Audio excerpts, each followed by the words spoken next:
Sa headlines kan mga barata, barangay council kang tinago, hagad na ibalik ang mga pulis na pinagdestino sa sedang barangay. Plastic ordinance kang Naga, ipapasunod na sa Naga City People's Mall sa sunod na taon. Mga matindaning paputok sa dating lugar lang harani sa salog mapwesto. Strategic planning and workshop para sa mga programa kan mga kaakian sa syudad kang Naga, nagtapos ngunya na aldaw. Diyos marhay na hapon, ako si Mark Mendoza, ang saindong tagapaghatod bareta. Sa laog kang simanang ini, duwang insidente nin kariribukan na imbwelto sa buot ang mga estudyante kang Tinago National High School asin mga outsider. Huli ka ini pinaalerto na kan Barangay Council ang saidang mga barangay tanod. Aramon tang kompletong detalye sa report ni Melvin Machado. Huli kan magkakasunod na insidente nin ralamagan na sinbarantayan ka mga estudyante kan Tinago National High School asin kan ibang hobenes nahali sa katayid na barangay na armado na subutin balisong asin sumpak. Isinugo na ni punong barangay Estelita Bautista sa mga barangay tanod na maging alerto urong na sa pagruluwasan ka mga estudyante sa pagkahapon. Maging ang gwardyang si Jesse Mirabel kang Tinago National High School ang nakalerto naman sa hiro-hiro kan mga estudyante asin ka mga hobenes na naghahalat sa luwas kang sa ang eskwelahan. Actually kami digdi si Tanod piganomi na pig-meeting ko na sabi ko nga sa inda na maging sinda maging mapagmatsyag duman kasi nga ni pagruluwasan pagruluwasan nakabantay talaga duman. Tanganing maiwasan itong igwaman diyan sa laog. Diyan sa laog baga siyempre si gwardiya naman duman ang bahala pagluwas. Igaw na pong arog kayan po na kaya na pong mga tambay na aram po namin bako man pong estudyante. Bigahapot na po namin kung anong tuyo po digdi. Tapos si iba po minsan na hindi pa po namin hinahapot, marami pa sana po kami kung saan na pong naglalayo sinda. Kung dati igwanin duwang pulis na nakadestino sa barangay outpost kan Tinago, alagad ini binawi na kang Naga City Police Office sa rason na kulang na subot ang sedang pulis. Huli kay ni planong hagadon giraray kang barangay council ang magdestino ng pulis sa sendang lugar. Pero ngunyan nga ni, ma-request giraray kami na kung pwedeng ibalik. Akong arog kayan, dakulao na bagay nang may polis. Mas maganda pong may nandito mismo talaga naka-posting po kaysa yung garo tinatiming yan po kaya nila na may nagurubing man po, garo pa kaagi, yaon na naman po si grupo. Sa mensahe ni Principal Rick Ruizo, may komitiba naman kang eskwelahan na nag-aasikaso kaini sa tabang kan mga opisyal kang barangay. Asin presensya subot ka mga otoridad para mapugulan ang anuman na kariribukan. Para sa GNN TV 48 Naga, Melvin Machado, Newsway. Mientras tanto, nakaabot naman sa kaaraman ni City Administrator Elmer Baldimoro ang problema sa Barangay Tinago, Syudad ng Naga, mapadapit sa mga estudyante asin bakong estudyante na nag-iiriwal pakatapos kang sa indang klase. Susog ki Baldimoro, iiimpormaran ninda ang principal kang Tinago National High School asin mga opisyal kan barangay para pag-urulayan ang nasabing issue. Ang kwenta po sa principal dahil may mga involved na mga estudyante na yaon sa Tinago High School.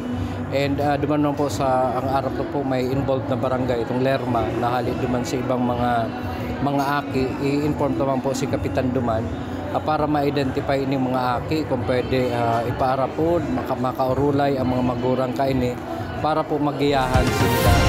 Sa iba pang bareta, daimatugot si punong barangay Estelita Bautista kan Barangay Tinago, Syudad ng Naga na magdakulpaan sa iyang residente na imbwelto sa illegal na droga asin mahali ang titulo nindang drug-cleared barangay. Huli kainin labo-labo subuot ang sa indang pakikipag-olay sa mga personang pinagdududahan nindang imbwelto pa sa illegal na droga. Kasabay kang pakikipag-olay na unto ko na ang sa indang illegal na bisyo. Kaulay ko. Sabi ko kung dahil siyang damada mo, galing na sinaligas Tinago. Tamadadan niya rana naman sa munting barangay ata cleared na kami.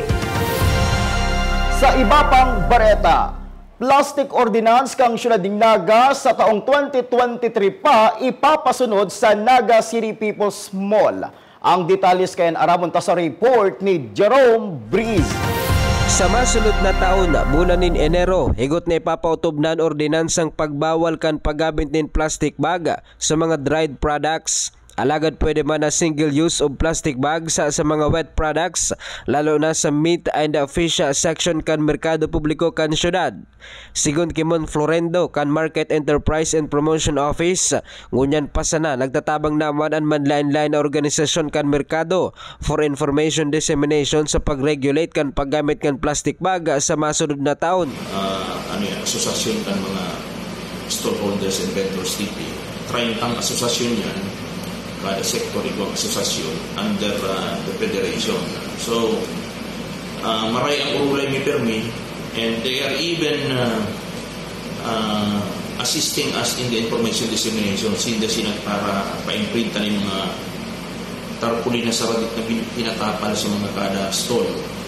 Kami man itong garapulang mga tarpaulin sa mga hagdan, sa mga conspicuous places na may hiling pang publiko. Piga, klaro man kayo din na dahil man totally pigbawal ang paggamit ng plastic asin depende sa produktong babakalon na kan mga customer. Dahil man yan totalmente pigbawal base sa ordinansa, single use duman sa mga wet products and bawal duman sa mga dry products. So, ang sabihin duman sa wet, sa siraan, sa karnihan, tapos sa mga prutas na itong namamasak-masak, ang gulay na namamasak-masak. So, pwede yan. Pero single use lang. Ang sabihin, nagbakal ka ng 10 kilong galunggong, 10 kilong pasayan, 10 kilong matambaka. Kada kilo kaya pipapatos yan. Yung plastic. Ang practice, pagkaparatosan yung tigsararo, yung 3 kilo, ipapatos na naman. So yan po ang pinagbabawal. Sa lado man kan presidente kan Rice and Agri-Chemical Section na kan Merkado Publiko na si Mercy Morano, entendido man nindaan na sabing ordinansa na mabawas sa paggamit kan plastic bag sa pagbakal sa market. Sinasabi tapos ko wala o kahit wala mag-iaray ito kung maalag ka mabawas nila yung mas ano na yung plastic ito nagagamito Ibo ini ikaw ba igwa ni nakatagamang 1,000 pesos na penalidad ang sisay man na mabalgar sa nasabing ordinansa oras na may pautob na ini sa masunod na bulan. Para sa GNN TV48 Naga, Jerome Briz, Newsbreak. Sa pagbabalik kang Newsbreak, strategic planning and workshop para sa mga programa kan mga kaakian sa Naga nagtapos na ngunya na aldaw. Yan asin iba pang mga bareta sa pagbuelta kang GNN TV 48 Naga Newsbreak.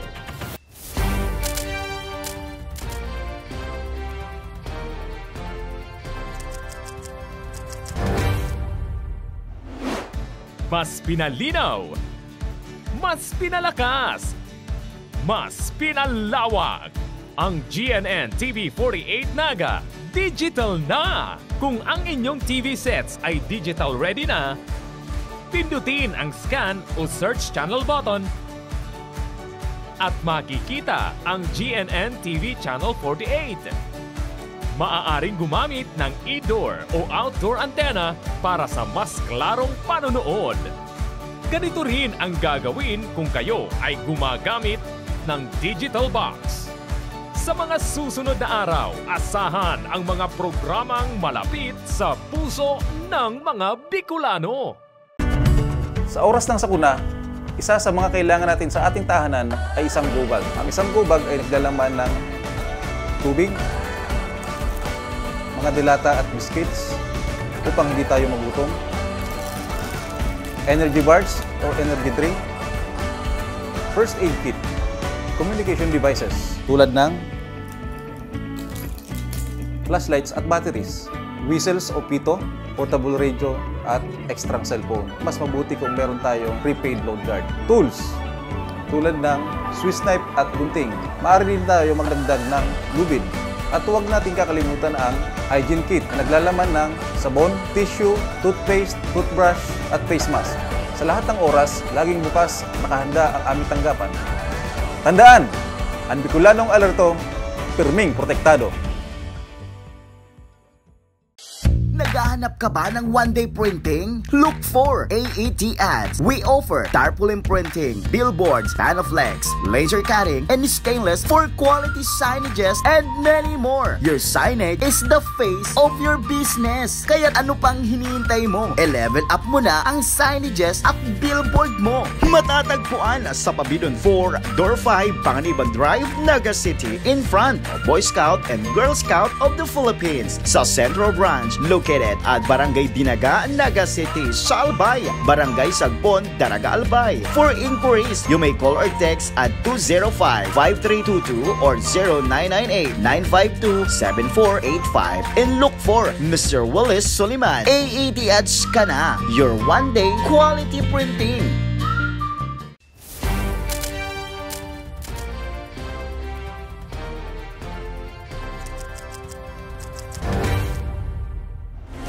Padagos pa sa mga bareta, presyo kang puting asukar sa sentro kang Naga uminabot na sa 110 pesos kada kilo.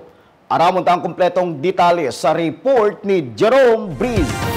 Pikumpirmar ni Ma'am Mercy Morano para tiendanin asukar sa ground floor kana merkado publiko kana syudad Naga. Nagrabe ang pag-aalangkaw kana presyo kan puting asukar sa merkado. Dati kaya alagpas 60 pesos sanaan kada kilo kaini. Alagad sa ngunyan puminakol na sa 110 pesos an kada kilo. Mahalo na kung maray. Nasa 110 na po ang kilo kaya. Pag may order lang po nabakal kaya, pero pag mamadayan. Petong puting asukar. Kaya sa ngunyan ang solamente nga pigatitinda niyang asukar, iyo ang brown sugar as in wash sugar na nagkakantidad man na alagpas 80 pesos ang kada kilo. Kundiri paruho na sa magkakapiraga mga stall sa Naga City People's Mall, mayong gayong nagtitinda ni na puting asukar, ninhulingan sa langkaw na presyo kaini. Para sa GNN TV 48 Naga, Jerome Breeze, News Break. Sa satuyang police report, 5 suspect na imbwelto sa pagpapabakal ng illegal na droga ang naaresto as in 102,000 pesos ning kantidad ng illegal na droga ang na-recover kan mga otoridad sa sunod-sunod na anti-drug bypass operation sa probinsya ng Camarines Sur.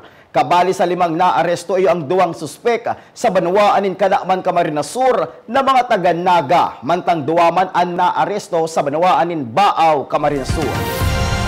Sa iba pang bareta, aabuton sa 30 paratyenda nin paputok ang liwat tatawan pagkakataon na magpwesto sa gilid kang salog harani sa Naga City People's Mall. Susog Kimon Florendo, dainaman madadagdagan ang nasabing bilang na iyo sa ang tutugutan na makapagtinda. Mahalat pa man subuot nin abiso ang pisina ni Mr. Florendo, hali sa bibilugon na task force paputok. Ay managbago si ordinansa, ang ordinansa nagsasabi na ang may ultimong pwedeng tindahan ng paputok dyan sa riverside ng Naga City People's Mall, duman yan sa may side kang Press P section sa kutang rice section. Igwa ng mga aplikante, igwa na nag-i-issue na kita ng mayor's permit. Pero mahigpit po kita, ano? Kung sisay sinang tirinda kang mga nakaaging taon, sa urulay kang task force paputok, mabawasan na sa nato, dahil madagdag. So, malinaw po yan na reglamento. Pangarig padikit-dikit, maging safe ang use kaini, tama ko maning total ba.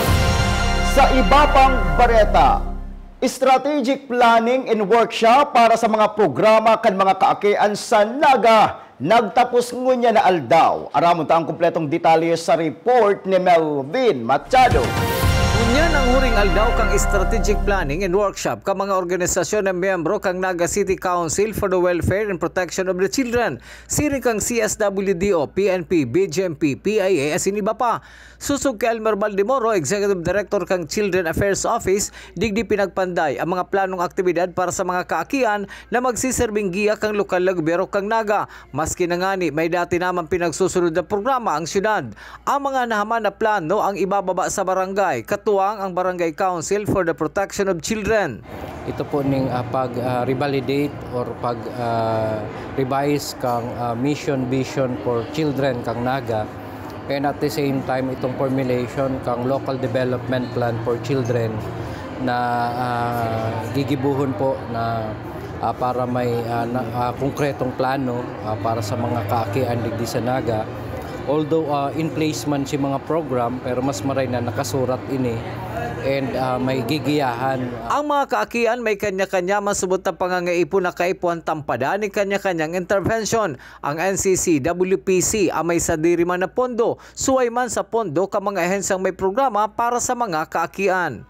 Ego po, may separate program po, program and budget po kita sa lokal na gobyerno kang Naga. Aside pa kadtong mga programa sa kaakian kang lambang mga opisina. Dahil ang CSWD po may pundo man dyan sa kaakian, ang civil registrar, alagad may sadiring pundo man po ng NCC-WPC para po sa pagkapacitate ka mga miyembro asin mga aktibidades na gigibuhon kayo.